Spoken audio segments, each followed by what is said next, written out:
భగవద్గీత రెండవ అధ్యాయం 71వ శ్లోకం. విహాయ కామాన్యః సర్వాన్ నుమాంశ్చరతి నిస్పృహః నిర్మమో నిరహంకారః సశాంతిమతి గచ్చతి. శ్రీకృష్ణుడు పలికెను, ఎవరైతే అన్ని భౌతిక కోరికలను విడిచిపెట్టి అత్యాశ లేకుండా, ఇది నాది అనే భావం లేకుండా, మరియు నేనే అన్న అహంకార భావం లేకుండా ఉంటాడో అలాంటి వ్యక్తే నిజమైన శాంతిని పొందుతాడు అని.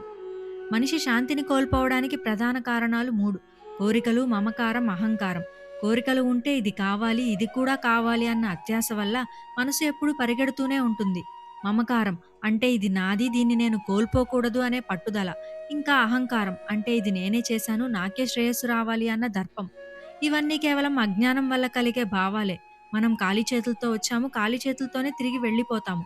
అలాంటప్పుడు ఈ తాత్కాలికమైన ప్రాపంచిక వస్తువుల మీద అంత మమకారం, అత్యాస, అహంకారం ఎందుకు?